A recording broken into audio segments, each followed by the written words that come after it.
William, cara, o que é um terapeuta transpessoal, cara? O terapeuta transpessoal, ele acredita no corpo, mente e alma, sem se conectar com religião. Você tem Então, uma formação acadêmica relevante também, não é?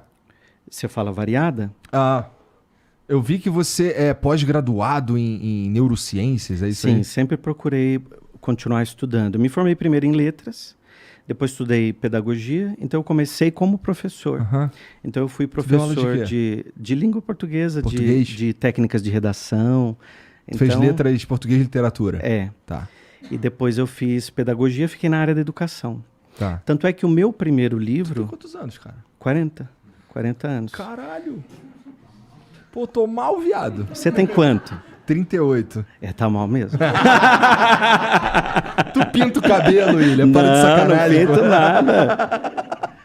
Isso aqui é a terapia transpessoal. Tá bom. Então me ensina. Nem a barba.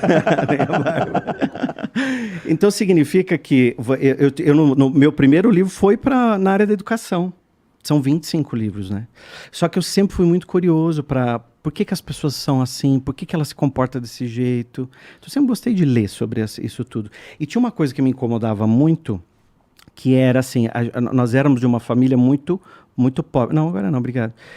Nós éramos de uma família muito pobre. E aí eu ficava olhando assim como criança e eu via que existiam pessoas que eram extremamente prósperas e a gente não. Então, todo mundo da família. Então, eu trabalhava com meu pai na feira. Uhum. Só para entender uma coisa Fica à vontade, que é o que você vai entender onde eu quero chegar.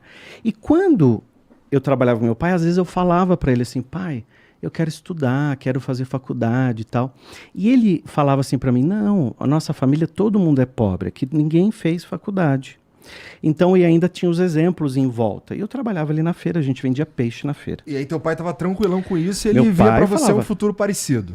Não, ele já tinha traçado tudo. Ele falava, aqui eu aposento, aí você continua trabalhando na feira, vou ensinar você a dirigir, porque daí você vem dirigindo a perua e tal. E eu dentro de mim traçando um outro futuro, um outro destino. E eu não aceitava aquilo tudo. Então eu sempre tive um olhar diferente para o comportamento, porque tinha uma pergunta dentro de mim que eu fazia assim, por que algumas pessoas vão para frente, fazem sucesso, talvez não com essas palavras, mas era nesse sentido que eu pensava, que eu ainda era ali, começo da adolescência. E outras pessoas não vão para frente, e outras prosperam. Deve ter uma maneira de pensar que muda isso. Então, embora eu me formei primeiro em letras para ser professor, foi a minha primeira oportunidade, vim morar em São Paulo, porque eu sou do interior de São Paulo, nasci em São Roque, e aí vim morar em São Paulo. E comecei a trabalhar como professor, mas sempre observando as pessoas, eu adorava ficar observando o comportamento delas, dos alunos, sabe, até aquela coisa, por que esse aluno presta mais atenção, o outro é distraído, por que aquele lá vira de costas para me provocar como professor. Então eu sempre queria entender o que estava por trás do de trás. E aí eu comecei a ler muito sobre essa questão da mente, do comportamento, dos sentimentos e tal.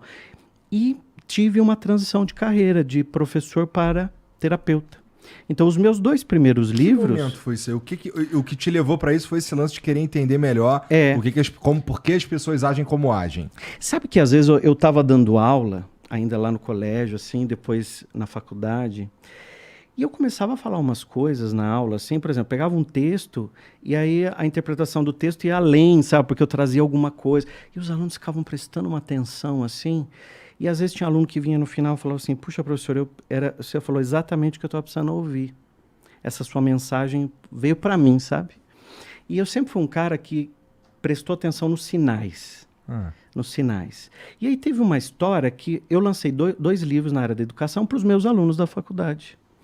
E onde eu ia dar palestra, vinha sempre alguém e falava assim, olha, eu queria ler algo seu, mas não assim da área da educação. Você não tem alguma coisa... que seja para mim, que não seja da área da educação. Então, eu fui olhando... Tu deu um pulinho. Degraus. Mas peraí, então tu deu aula em faculdade também. Uhum. Tá. Entendi. Foi nesse momento que tu escreveu um Comecei livro... muito cedo. Entrei na faculdade de fazer letras com 17 anos. Bem cedo Minha mãe mesmo. foi assinar minha matrícula, tudo para eu entrar, porque eu não podia me matricular. Uhum. Então, eu me formei muito cedo. E aí, o que aconteceu foi que eu fui subindo alguns degraus... olhando para a minha vida e olhando os sinais. E comecei a estudar essas questões da mente, essas questões da prosperidade, como que a gente pode mudar de vida, como que são os nossos padrões. E você me fez uma pergunta, quando é que foi que eu fiz essa grande virada? Eu acho que foi quando eu comecei a olhar para dentro de mim e ver que dentro de mim existiam tantas crenças tão fortes que me impediu de avançar. Às vezes até avançava, alguma coisa dava certo, mas perdia tudo de novo, sabe? Voltava, ficava patinando, parece que nada dava certo. Então, papo de coach, crença limitante. Não, crença limitante, de terapeuta. E aí quando você olha... Então, vamos trocar crenças limitantes por verdades absolutas. Tá, esse acho que eu nunca ouvi. Pronto, tá vendo? Já é uma novidade pro cérebro. Pronto. Daí a pessoa fala assim, opa, então agora... então agora é uma novidade. O cérebro tá toda hora buscando novidade. Então eu tinha muitas verdades absolutas na minha cabeça. Que eu fui buscar lá atrás, que eu ouvia muito. O que, por exemplo? Tu lembra de alguma assim que era bem enraizada, cara? Era. Eu escutava muito a coisa da... A gente é pobre mesmo, teu pai, nasceu assim, vai morrer assim, por exemplo. Não só ele, todo mundo em volta. Porque era uma realidade. Então, aquilo que você olha, você tem aquilo como uma verdade absoluta. Então, para aquelas pessoas, elas replicam aquilo mais vezes, fala mais daquilo, acredita mais naquilo, mas daquilo vem para elas. E realmente é muito difícil deixar isso para trás, cara. É muito difícil mesmo você olhar e até de convencer as outras pessoas que existe vida fora dessas ideias. Dessas forminhas, porque a pessoa já escreve uma forminha pronta para você. Isso aqui é a felicidade para você.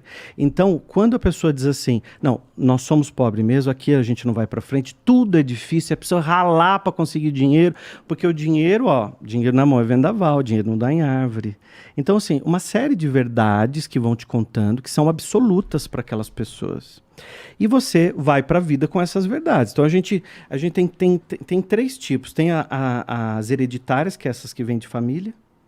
Tem as sociais, que a gente escuta na sociedade falar mais. No Brasil ninguém vai para frente. No Brasil tudo é tranqueira. Não adianta que aqui o governo vai te ajudar. Você escuta um monte de crença social. E você tem as crenças pessoais, que é aquilo que você passa, sente e acredita mais nelas. Então a gente tem esses três tipos de coisas dentro da gente, esses três tipos de verdades absolutas. Não vou falar mais crença limitante para você, são verdades absolutas. Gostei.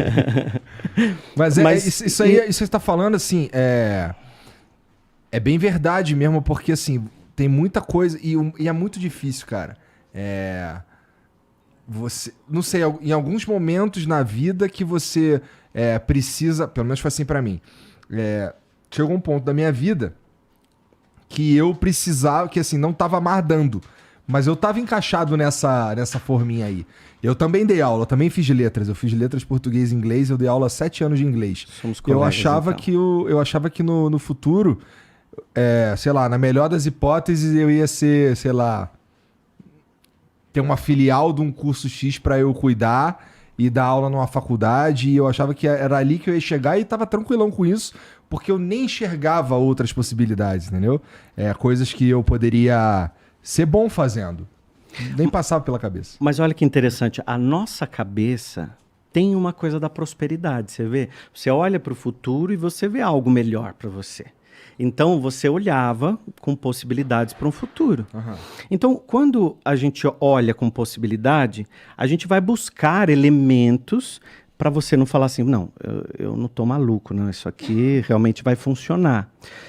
A gente vê dois exemplos simples. Por exemplo, a pessoa chega para o pai e fala assim, pai, eu vou abrir uma empresa, eu vou empreender. E o pai trabalha a vida toda CLT, carteira registrada. O que o pai vai falar para esse filho? Você está maluco? Porque não existe. Você tem que ter aqui, garantido os direitos para você aposentar e tal. E a cabeça do jovem, ele quer empreender. Então, vai bater as duas ideias, elas vão bater em algum momento. Porque para um a verdade é uma, para o outro a verdade é de outro jeito, completamente diferente.